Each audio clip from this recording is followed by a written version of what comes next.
boa tarde Santa Catarina, aquele salve especial para você que segue sintonizado na NDTV Record em todo o estado. Também para você que está chegando agora. Sou Marcelo Cabral, esse é o Clube da Bola ao vivo, também para esse mundão redondo no ndplay.com.br. O negócio é o seguinte, as palavras vida fácil e futebol catarinense nunca podem ser usadas na mesma frase. Atualiza aí a definição de guerreiro. Só os verdadeiros vestem essas camisas, hein? Missão Chapecoense continua. Verdão recebe amanhã o Bahia, naquele horário que o Badá não curte muito, às 11 horas da manhã. Tem Série B com o Tigre na ponta, encarando daqui a pouquinho o Goiás para se manter aí na liderança. Já o Avaí vai até Ponta Grossa encarar o Fantasma. Na Série C tem gente bem posicionada, né? O vice-líder Brusque. Tem time marcando bobeira, poderia estar melhor, que é o Figueirense. E tem clube com alerta vermelho ligado, o Barra. Assuntos do Clube da Bola de hoje, que também tem futsal, os comentaristas e repórteres que só a NDTV tem e a participação da galera de casa. Ô, da poltrona, anota aí nosso número de WhatsApp. Já deixa arquivado, e se você não tem, 48 99191 4706. Manda pra gente aquele comentário maroto, uma opinião, um palpite para os jogos do final de semana. Vale aquela foto linda com a família, com os amigos, no estádio, torcendo em casa, sentadão no sofá. Manda pra gente que a gente vai estar mostrando, lendo a sua mensagem durante o programa de hoje. Quero apresentar nossos convidados. Começo com o boa tarde dele, a fera, o monstro, a lenda. O homem que tem nome, sobrenome, alcunha, apelido e avatar. Sérgio Badá Badalote, o Bad, o Badagol dos tempos do futsal, está completando nesse final de semana 27 anos de jornalismo e comunicação no Grupo ND. Uma alegria gigante dividir esse programa, essa imagem, essa tela contigo, meu ídolo. Boa tarde. Olá, Marcelo Mancha. Não estou com a voz que deveria estar para participar de um programa desse nível do Clube da Bola, mas estamos aqui, marcando aquela presença, apesar de a voz estar bastante prejudicada hoje. Mas sempre uma satisfação. Obrigado pelas palavras carinhosas. Marcelo Mancha sempre muito gentil. E estamos aí, né? Amanhã tem jogo, Chapecoense Bahia, 11 horas da manhã, como você falou, eu não gosto desse horário. Domingo é dia de fazer aquele churrasquinho com a família, de curtir o domingo com a família. Quem sabe jogo 4 horas da tarde, beleza? 6h30 da tarde. Tá tranquilo, mas 11 horas não acho um horário legal. Mas de qualquer maneira, o jogo está marcado e vamos ver se a Chapecoense consegue quebrar este incômodo jejum de 20 partidas sem uma vitória. São 20 jogos que eu venho aqui e não consigo comentar uma vitória da Chapecoense. Cheguei a perder a voz, inclusive, de tanto comentar derrotas e empates. Se você pegar a Copa do Brasil, são 22 jogos sem saber o que é uma vitória. É muita coisa, é muito tempo. Amanhã vão ter uma nova oportunidade, quem sabe, de quebrar esse jejum que incomoda a todo mundo aqui em Chapecó. Valeu, Badá. E se por acaso a voz faltar um pouquinho, só na expressão, só no levantar de sobrancelha, tu já manda o recado, tu já dá aula, tá? Não te preocupa, não te preocupa, que tu não precisa se preocupar com nada. Ó, aqui nos estúdios em Florianópolis, a nova geração, participação da New Generation of Sports Journalism. Temos sim, né? Iancel tá na área. Muito boa tarde, Ian. Legal contar contigo mais uma vez aqui no Clube da Bola. Tudo bem, Mancha? Boa tarde para você, boa tarde para o Cláudio, boa tarde para o Badá e parabéns ao Badá também por esse tempo de casa. Ele é uma grande referência pra gente. Bom, vamos esperar que a gente tenha um fim de semana melhor para o futebol catarinense, né? Figueirense sempre nessa linha do time do IC. Eu até brinquei com o Cláudio. Falei, agora vai. Cara, faz uns 5 anos que eu tô falando, se o Figueirense ganhar os próximos 3 jogos, vai para a próxima fase. O Avaí, mais uma vez, um ano muito difícil. A Chape, um ano muito difícil, muito complicado. Com exceção de Criciúma e Brusque, acho que ninguém tá bem, né? Esperar então que a gente tenha um fim de semana um pouquinho melhor. Você falou do Badá, já falei para ele uma vez, né? Volto a falar aqui pra galera do Clube da Bola. Todo lugar que eu vou, quando o assunto é Clube da Bola, quando o assunto é futebol, sempre me perguntam do Badá, mandam um abraço pra ele. O Badá é assim mesmo. Tem gente que acha, o Badá é muito chato, o Badá é um cara legal, divide opiniões, mas tá sempre na boca da galera, tá sempre na opinião da galera.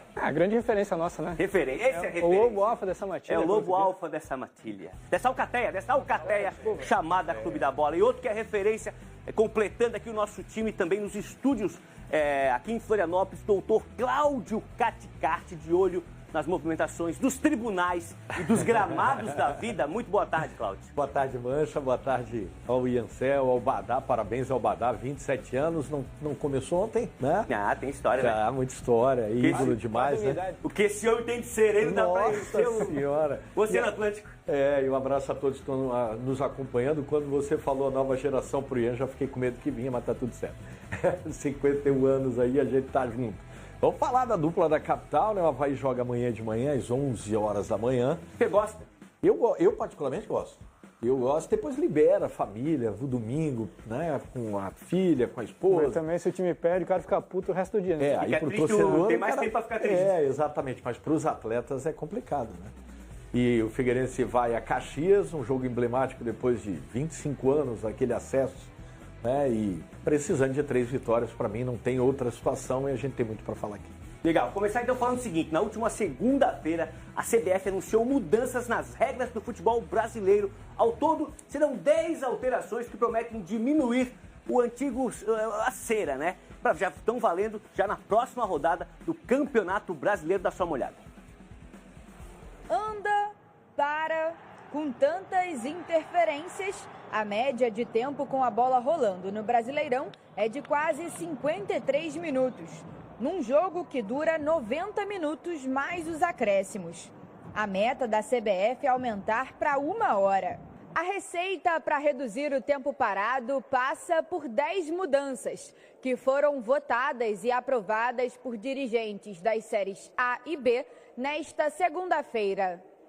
As principais mudanças são contagem de 5 segundos para o arremesso lateral e para a cobrança do tiro de meta. Em caso de substituição, o atleta terá 10 segundos para deixar o campo. Se o jogador precisar de atendimento médico, vai ficar 1 minuto fora do jogo. Somente o capitão poderá falar com os árbitros. Os outros jogadores vão ter que ficar a 4 metros de distância ou levarão cartão amarelo. Implantar esse pacote de regras anti-jogo só ajuda o futebol, dá mais dinâmica, melhora. Nós vimos na Copa do Mundo o quanto isso beneficiou o jogo mais rápido, mais tempo de bola rolando e mais futebol. Isso é bom. As regras já passam a valer na próxima rodada do Campeonato Brasileiro. Valeu, Gabriela, pelas informações. Fazer um giro rápido, começar com Sérgio Badá, lá em Chapecó. Badá, gostou dessas alterações? A Copa do Mundo, cada Copa do Mundo, elas sempre trazem uma mudança, uma renovação no futebol. Essa deixou alguns ensinamentos e as mudanças estão chegando também ao futebol brasileiro. Curtiu? Não, essas aí são boas. Eu acho que tudo que for feito no sentido de ter mais tempo de bola rolando, eu acho que é importante. Agora cabe aos árbitros cumprirem com rigor, aplicar essas novas regras, né? Então, eu acho que são boas regras, vai fazer a bola andar mais, vamos ter mais bola rolando, o que pode beneficiar o jogo. A única coisa que eu não estou gostando muito é essa nova determinação do VAR, depois que entrou Sandro Meirariti. Menos VAR e mais futebol. Tudo bem, quanto menos VAR tiver, melhor. Agora, tem erros, como tivemos, por exemplo, no jogo do Flamengo contra o Cruzeiro, que era um lance para o VAR chamar o árbitro. Tudo bem que era Libertadores, mas isso tem acontecido no Campeonato Brasileiro também. O VAR não chama em lances claros de expulsão, como foi do caso do Matheus Henrique com a sola na canela do Bruno Henrique, era para cartão vermelho. E o VAR não chamou e ficou só no amarelo. O Matheus Henrique falou, graças a Deus não foi expulso. Não foi graças a Deus, foi graças ao VAR. Então, esse negócio de menos VAR e mais futebol, isso aí tem que ser feito com muita atenção para não deixar o jogo ocorrer demais em lances de erros claros de arbitragem. Bem lembrado, Badá, bem lembrado. Doutor Cláudio Caticarte, curtiu? Você que é um estudioso aí do futebol também, curtiu essas mudanças que já vão começar a serem empregadas aí no futebol?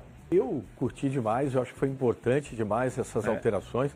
A gente, quando fala do futebol em entretenimento, né, e ter mais tempo de bola rolando, como disse ali o Badá, eu só tenho 2 preocupações. Uma delas é que o árbitro não veja peso de camisa e cor para aplicar determinadas regras. E segundo, a subjetividade em relação à questão da lesão do goleiro ali, né? Porque tem lesões que são severamente a necessidade de parar, ter o departamento médico, e aí vai ficar num âmbito subjetivo demais, né? Saber se foi cera ou não. mais aplicação, tudo que faz com que... Pô, o futebol estava perdendo espaço para, né, eventos como o da Kings League, por exemplo, por isso, pelo dinamismo, pela velocidade do jogo e tal.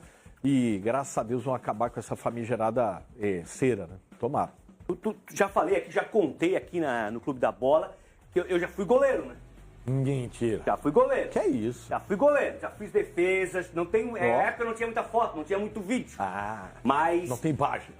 Tem goleiro que atrapalha, que dá raiva, cara. Você tá assistindo o jogo, seja na arquibancada, ou em casa, ou acompanhando no radinho, o goleiro que faz cera, faz uma defesa, parece que tá perdendo o braço. Cara, naquele gramadinho fofinho, bom pra dar aquela ponte. O goleiro do Galo, o Ederson, virou meme, né? Porque ele era Everton. Everson. Né? É a mistura dos dois. Everson é o que foi pra Copa, é o Everson. Sim. Ele até teve meme disso, né? Porque ele é campeão de fazer isso. Goleiro Dalton, lembra do goleiro Dalton? A bola passava, ele pulava 10 segundos depois, ele pulava no delay, só pra parar o jogo.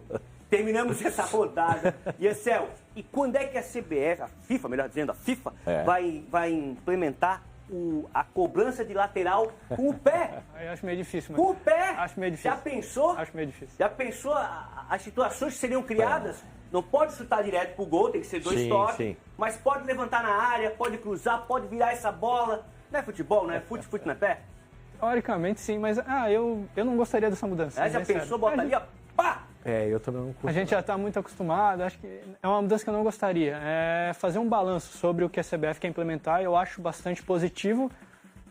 O comportamento do jogador brasileiro, ou melhor, dos jogadores que atuam no futebol brasileiro no geral é ruim.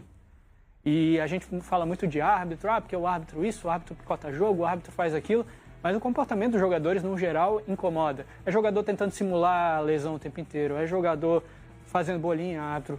Cara, isso atrasa o jogo, isso atrasa o andamento. Claro, acho que essas regras novas vão ajudar, principalmente para goleiro que fica fazendo cera, para jogador que fica fazendo cera. Jogo entre Cruzeiro e Flamengo no meio da semana. 2 jogadores, um do Flamengo e um do Cruzeiro, foi o Plata e foi o Matheus Pereira, tiveram que ficar 1 minuto fora por essa questão de pedir atendimento, ficar simulando falta, enfim. Acho que isso já é positivo para os jogadores pararem com isso. E até para a gente fazer um comparativo. Cara, na Copa do Mundo não tinha bolinha árbitro. Porque o jogador não está acostumado com esse tipo de comportamento ruim. Acho que melhorando isso, a gente tem tudo para ter jogos mais corridos. Porque se a gente pega alguns jogos, Atlético Paranaense e Corinthians, que teve transmissão da NDTV, cara, não tem 45 minutos de bola rolando. O segundo tempo mesmo foi um negócio suportável, assim. Mas, claro, é arbitragem, é comportamento dos jogadores também. Acho que a gente tendo essa melhora, acho que tem tudo para ter um futebol mais vistoso. Aquela situação de só o capitão conversar com o árbitro também acho muito legal. E no Brasil até o Gandula quer conversar, até o Gandula quer bater boca com o árbitro. Acho legal, só o capitão pode conversar, pode trocar ideia. O resto, ó, afasta, pessoal, só falo com o capitão. É isso. Acho legal. Muito melhor. Então, tu conhece uma fera chamada Renato Semensati? Conheço, já ouvi falar. Já ouvi falar? Ele lançou uma frase, a frase não é minha, mas a frase é legal, que é a seguinte: futebol hoje são 22 tentando enganar 1. É bem por aí mesmo. Infelizmente. Mas assim, já que citamos uma lenda do Sul, vamos direto para o Heriberto Wilson, no sul do estado, onde Rafael Niero e Renato Semensati trazem os detalhes do confronto entre Criciúma e Goiás, que é daqui a pouquinho. Boa tarde, como é que tá a expectativa para esse jogo, meu caro Niero? Boa tarde, Mancha. Boa tarde a todos os amigos do Clube da Bola. Já estamos aqui, eu e o Renato, para falar um pouco mais sobre esse jogo, né? 4 horas a bola rola. Bom que a chuva deu uma trégua agora, diminuiu, então assim a gente espera que o torcedor venha para o estádio, né? Expectativa, claro, sempre para um bom público aqui, ainda mais pelo tamanho do jogo, né? Contra o Goiás, pela importância também para a sequência do campeonato e pela posição que o Criciúma está na liderança da competição. Mas falando um pouquinho da preparação do Tigre aqui, antes do Renato opinar um pouco mais sobre a escalação para hoje do Eduardo Batista. Renato, muito se falou durante a semana, será que volta o Ayrton, continua o Pedro? No ataque, será que o Otero volta? A tendência é que volte o Otero porque ele treinou durante a semana e o Otero participou normalmente aí durante os trabalhos desta semana. Eu colocaria apenas uma dúvida no gol, Renato Semensati. Tudo bem? Boa tarde, seja bem-vindo. Boa tarde, Rafa. Um abraço ao pessoal lá do estúdio. O goleiro é diferente, né, Rafa? O goleiro é uma função de confiança do treinador, mas eu não vejo para que mudar. Claro que o Ayrton tem mais de 30 anos, é um goleiro experiente, rodado, de confiança do Eduardo Batista, mas o Pedro vem muito bem. Aliás, dos gols que o Pedro tomou, nenhum, a gente fala, será que falhou? Era defesa. Não, ele tomou um gol agora de bola desviada, depois o segundo gol estava cara a cara. Então, a sequência do jovem de 21 anos está sendo muito boa. Então, acho que não muda não. Aliás, este Criciúma, com a volta do Otero, que você destacou, e hoje com o gramado molhado, o Otero é muito bom na bola parada. Este é o Criciúma que fez aquela série de 15 jogos. Independentemente do Pedro ou do Ayrton, eu acredito no Pedro, mas não vou ficar surpreso, como você falou, pela experiência do Ayrton, da confiança e tudo mais de colocá-lo. Eu acho que o Criciúma vai estar muito bem servido, mas a volta do Otero é fundamental. Hoje, escanteio, falta, finalização de fora da área com gramado molhado pode ser a alternativa do Criciúma para recuperar a série de vitórias. A liderança já é dele agora. Está só 2 pontinhos do Juventude. Então, vence hoje aqui, quebra a sequência de uma derrota e um empate, fica tranquilo. O Goiás já fica mais distante. Então, o Goiás hoje é 7º, 8º colocado, tem ali 32 pontos. O Criciúma está 8, pode abrir 11. Aí o Goiás já nem olha mais para o Criciúma. Isso é o que eu espero aqui daqui a pouco. Até é importante vencer hoje porque diminuiu também a diferença para o 6º colocado, né? Por conta dos jogos de ontem. Diminuiu um ponto a menos agora. 7 pontos. Então, claro que o cenário ideal é o Criciúma ganhar o jogo. Mas o fundamental, quando você faz uma campanha de 40 pontos, como o Criciúma já fez, é você não perder. E aí o adversário não faz 3. Mas jogando aqui no Heriberto Wilson, como você já destacou, tivemos no jogo passado 12 mil torcedores, um pouquinho mais. Hoje tem essa questão do clima, né, que não está ajudando.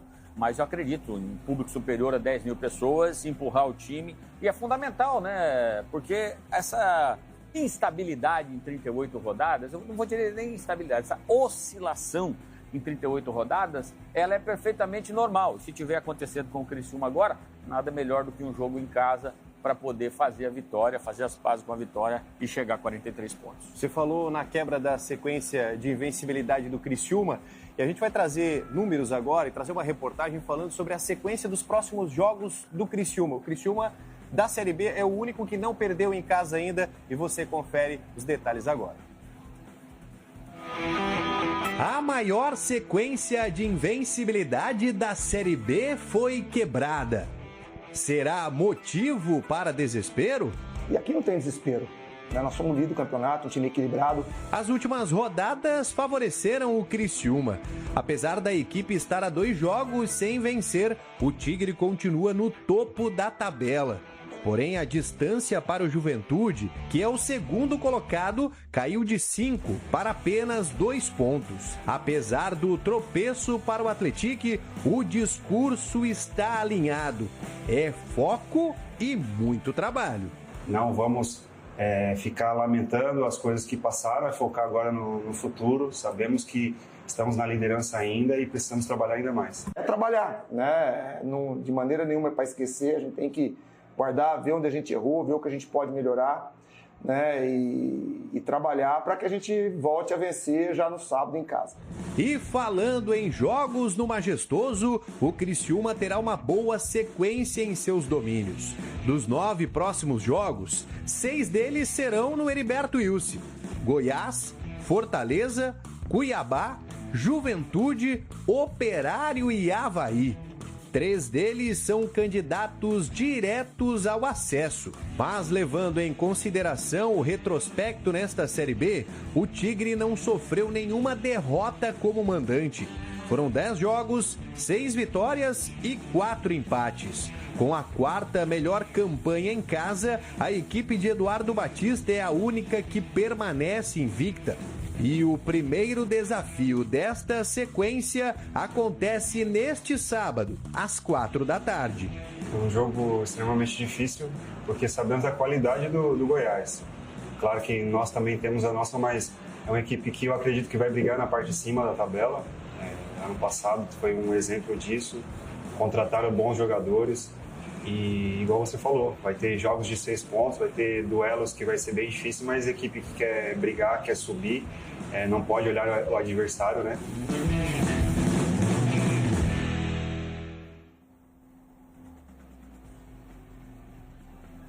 Então, um pouquinho desses próximos jogos do Criciúma. Renato, o que faz o Criciúma tão forte jogando em casa? É a única equipe, como falamos, não perdeu ainda em casa na Série B. Apesar disso, é a 4ª melhor campanha como mandante, né? Porque tem equipes que jogaram mais, pontuaram mais. Mas o que faz o Criciúma tão forte aqui? Chama atenção essa questão de não ser o único time que não perdeu em casa ainda. Eu vou colocar ainda porque dificilmente um time permanece os 19 jogos em casa sem perder. Mas se você olhar a campanha no geral, são só 3 derrotas. em 21 jogos. Então, uma campanha muito sólida. Aliás, o Eduardo Batista, desde que chegou o Heriberto Wilson, ele perdeu o jogo com o Coritiba, que eu me lembro foi o momento mais crítico dele. Depois de lá, não perdeu mais. Então, perdeu para a Chapecoense um jogo no Campeonato Estadual e paramos por aí. Então, é um time muito forte aqui, com o seu torcedor. Os próprios adversários falam, jogar no Heriberto Wilson é sempre muito difícil, porque cria um ambiente, né? O torcedor comparece, empurra o time, tem essa junção aí, torcida-time, ela faz o Criciúma muito forte. Mas claro que a torcida é importante, tudo é importante, mas o desempenho dentro de campo é que faz isso realmente. O Criciúma do Eduardo Batista, em casa, é um time quase imbatível. Aproveitar aqui para a gente fechar, dos próximos 9 jogos, 6 são em casa, 3 candidatos diretos ao acesso. Tem o Goiás agora, que vai brigar ali, tem Fortaleza, que está dentro. Enfim, são confrontos difíceis, mas que acontecem aqui. Eu acho que uma grande vantagem, né? Se você não perdeu em casa até agora e faz as grandes decisões em casa, dos 7 primeiros colocados, 6 o Criciúma recebe aqui no Heriberto Wilson, né? Dos 8 primeiros, né? O Criciúma é o primeiro.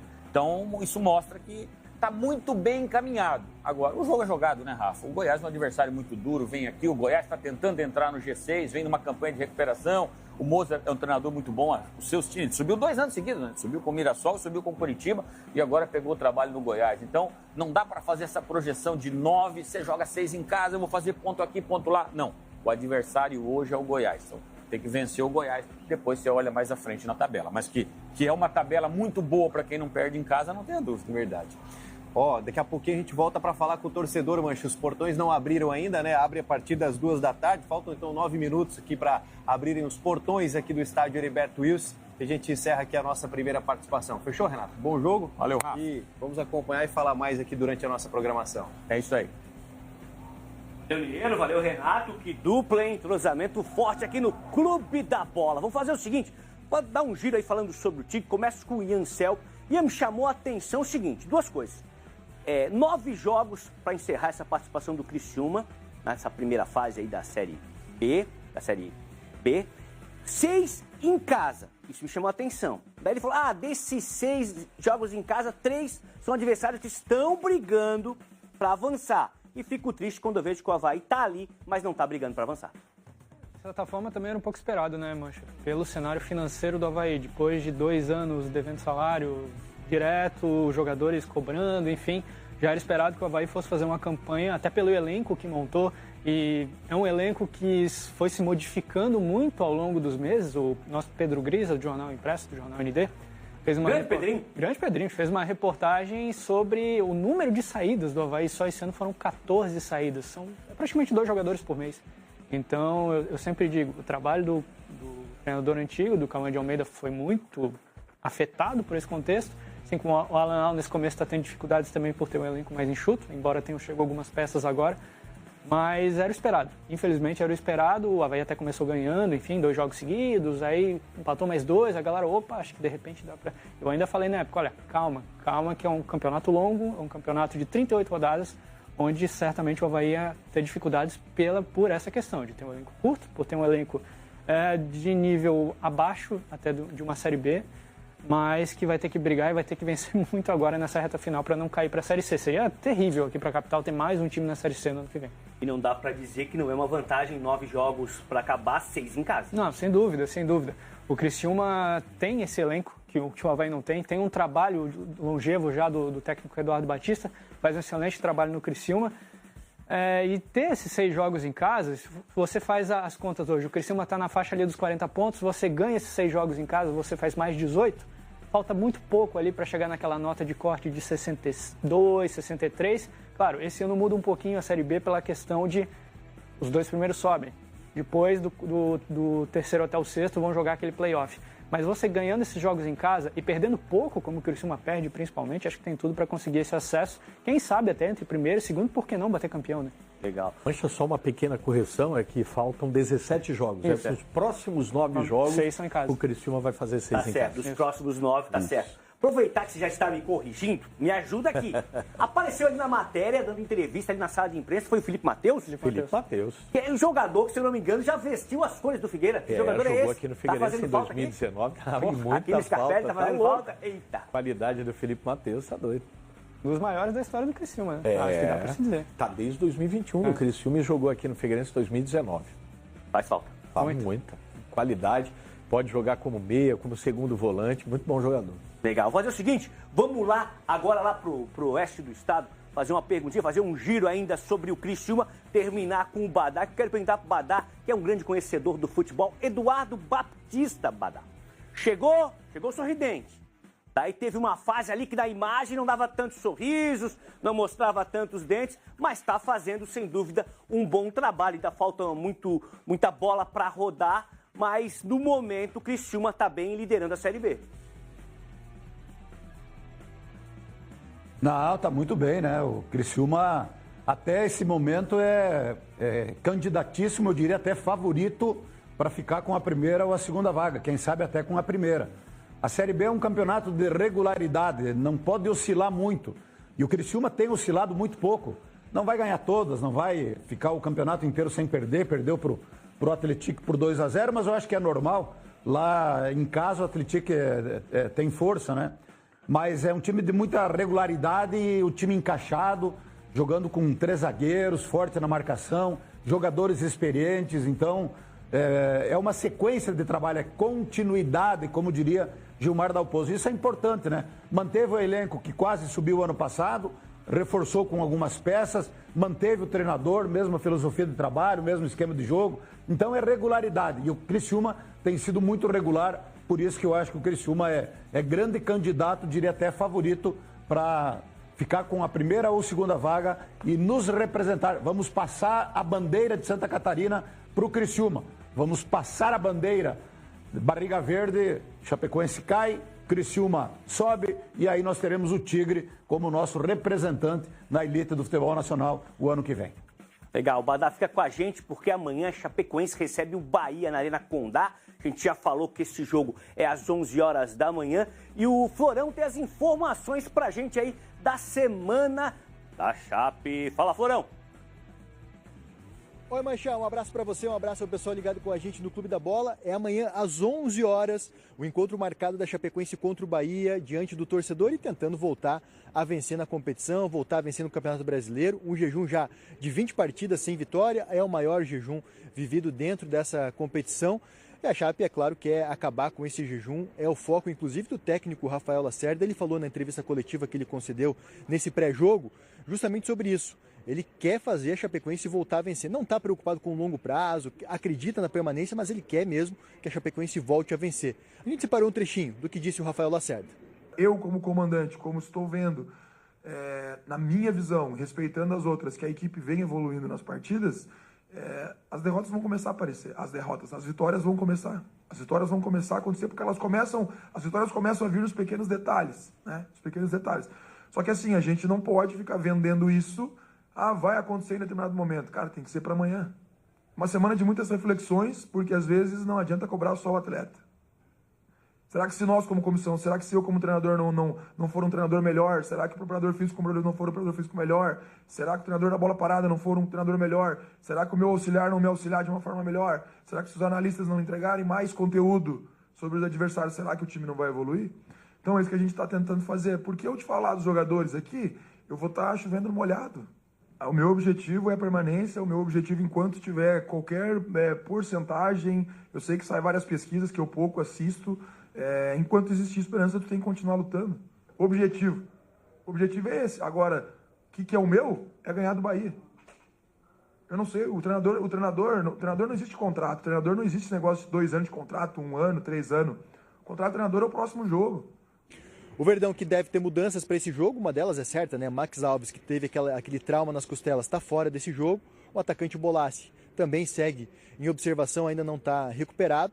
Por outro lado, a Chapecoense confiante aí na possibilidade de contar com o lateral direito Heitor e também com o volante Iago Felipe. Reforços da Chapecoense, os novos reforços nessa janela de transferências, né? E aí podem ganhar espaço, evidentemente, com o Rafael Lacerda. Porque ele já falou também, né? Se o time não está vencendo, tem que fazer mudanças, tem que tentar fazer o time evoluir de alguma maneira e quem está recebendo oportunidade que não está aproveitando deve perder essa oportunidade. Por isso que o ataque do Verdão deve passar por mudanças, tendência aí de que o Marcinho ganhe um novo companheiro de ataque, o Rubens vinha sendo titular, mas aí tem a possibilidade do Kevin Ramírez ou do Enio, jogadores que também buscam uma opção no ataque, tem ainda o Túlio Eduardo, fez gol no jogo contra o Curitiba, tem o Franco Rossi, enfim, uma disputa acirrada para a Chapecoense voltar a balançar as redes adversárias. Volto com você, Mancha.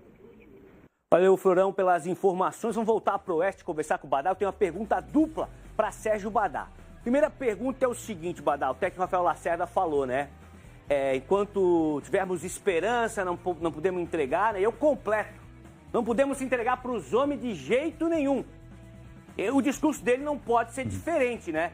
Ah, não, vamos cumprir tabela. O discurso dele tem que ser esse. Esse é o primeiro questionamento. E o segundo é o seguinte.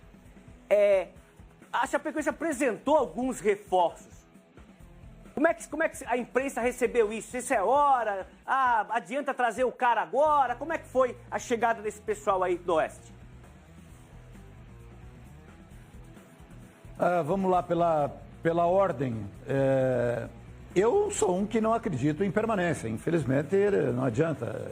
Seria um milagre muito grande. A Chapecoense tem que fazer 68% de aproveitamento daqui para frente para permanecer. Não vai fazer, não adianta.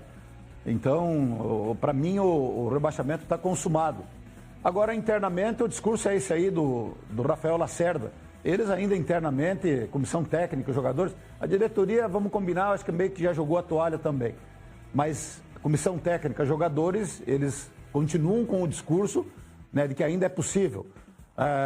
Já detectaram os problemas, o Rafael Lacerda faz uma leitura correta. O problema é que ele não está conseguindo resolver os problemas.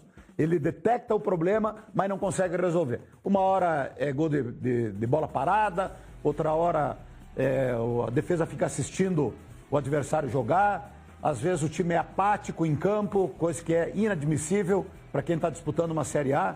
Você tem coisa que eu não tolero, é time apático, é jogador apático. E infelizmente a gente tem visto alguns jogos muito apáticos por parte da Chapecoense. Então, eles sabem o problema, só que não conseguem resolver. Cobra comprometimento, cobra entrega, mas não é isso que a gente vê dentro de campo. E o Rafael Lacerda é um técnico meio imprevisível. Às vezes, vamos citar um exemplo, esse Kevin Ramírez aí. Num jogo contra o Flamengo, ele é uruguaio, estava na arquibancada, ali nas cadeiras, ali na frente da cabine, tomando mate. Eu acho que é mate que eles tomam lá no Uruguai. No jogo contra o Santos, no jogo seguinte, apareceu de titular. Ou seja, num jogo nem foi relacionado, no outro jogo apareceu como titular. E ele vai mexendo, vai fazendo alterações para tentar encontrar a equipe. Agora, tem dúvidas no ataque. O ataque vem produzindo pouco. Esse menino Túlio Eduardo entrou muito bem, né? Então, vamos ver o que é que ele vai programar para amanhã. E em relação às contratações, Mancha, contratou esse Max Alves aí, até começou bem, aí se lesionou, ficou de fora. Aí Bruno Tubarão, lateral direito, se lesionou, tá fora. Esse Túlio Eduardo começou bem lá contra o Curitiba, fez um gol, menino de 21 anos que vem da Série D. Aí tem um outro atacante que entrou um pouquinho lá contra o Curitiba, Franco Rossi, ainda a gente não conseguiu ver bem. E hoje chegaram, e essa semana chegaram mais dois. Eu acho que em nível de titularidade, o lateral direito, o Heitor, aquele que jogou no Inter, Mirassol, estava em Portugal, e um que tem um currículo bom, Iago Felipe, volante, que estava no Sport Recife, mas que começou no Figueirense, eu acho, né? Jogou muito tempo no Fluminense, é o jogador com mais partidas de Série A nesse elenco da Chapecoense. Me parece que são dois jogadores que chegam em nível de titularidade e não descarta a hipótese de que amanhã talvez algum deles, ou quem sabe os dois, estejam em campo. Porque o Rafael Lacerda ainda busca a melhor formação. Mas essas contratações até o final do ano, com chance de renovação para o ano que vem. Os jogadores chegaram, vão mostrar futebol, vão mostrar o que tem para mostrar. Se mostrarem bom futebol, agradarem diretoria, comissão técnica, enfim, aí eles podem renovar o contrato para uma eventual Série B o ano que vem. Então, a diretoria está tentando colocar mais opções, até porque saíram muitos jogadores, mais opções à disposição do Rafael Lacerda, mas já olhando o ano que vem.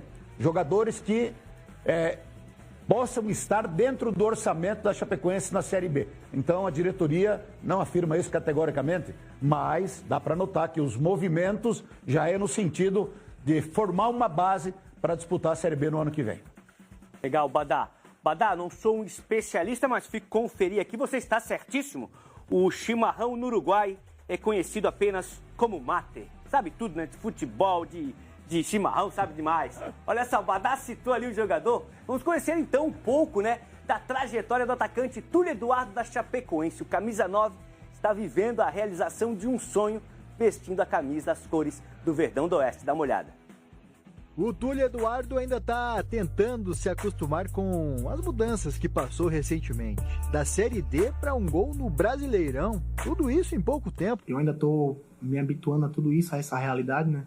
Estou me habituando a grandes competições, vivendo com grandes atletas. A bola na rede não mudou a derrota do Verdão para o Curitiba. O time está há 20 jogos sem vencer na competição. Um recorde negativo. Mas para o Túlio Eduardo foi a emoção compartilhada de experimentar pela primeira vez um gol na elite. Minha base familiar é muito forte, mãe, pai, irmão, irmã, enfim, minha família toda.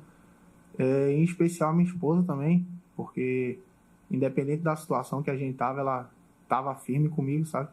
E quando acabou o jogo, a primeira coisa eu liguei para ela estava bastante emocionada ainda, bastante emotiva. Eu tava passando a compra no caixa e eu recebi a mensagem pelo WhatsApp.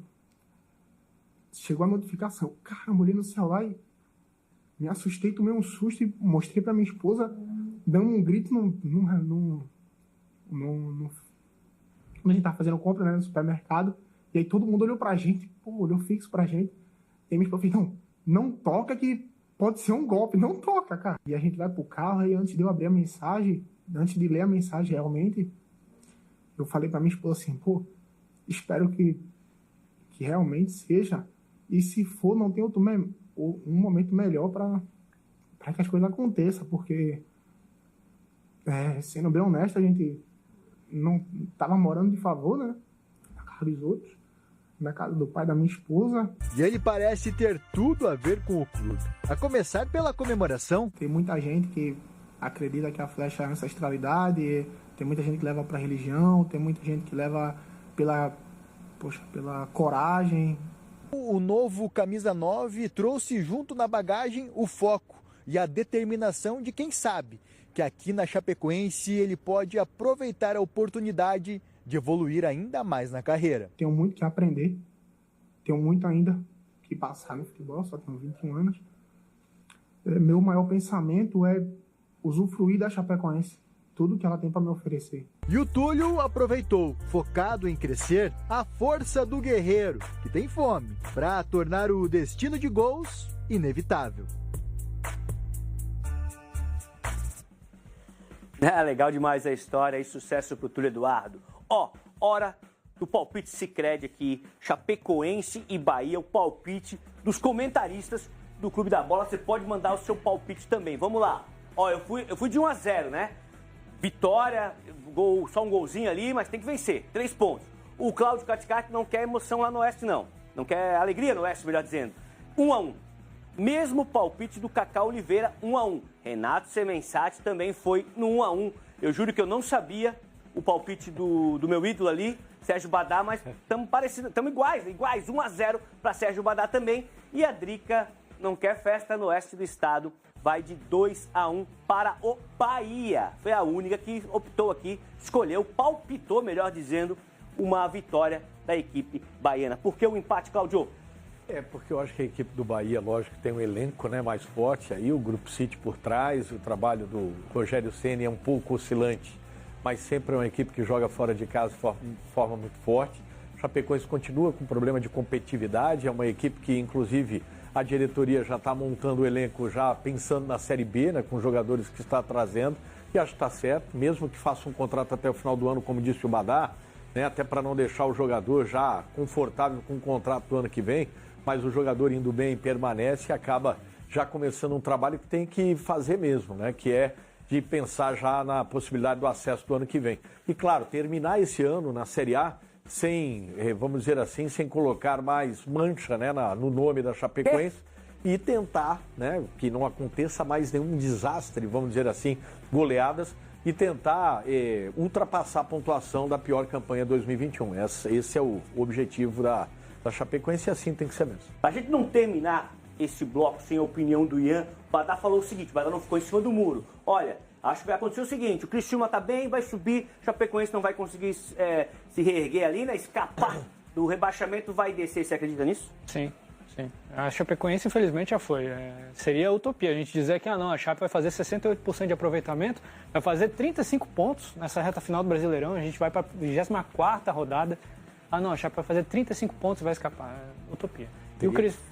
Teria que fazer campanha de campeão, nós. É complicado. A pontuação que chegou, não dá para falar. O discurso do treinador tem que ser esse mesmo. Imagina, chegar para a comunidade Chapecó, acabou, caímos. Não pode, né? Publicamente eles não vão falar isso. Né? O treinador não vai chegar na coletiva e falar, gente, já foi. Mas, assim, internamente, acho que até os próprios dirigentes todos sabem que, cara, não tem como. E o Criciúma a gente espera que mantenha uma boa campanha, né? Para que a gente possa ter pelo menos um time de Santa Catarina na Série A no ano que vem. Fazer o seguinte, aproveita aí o intervalo, manda uma mensagem pra gente no 48991914706. Tá na tela aí, ó. Registra esse telefone, arquiva aí no teu celular e manda uma mensagem pra gente. No próximo bloco tem mais Criciúma, tem Avaí, tem Figueirense, tem futsal, participação da galera de casa e muito mais. É rapidinho, não sai daí.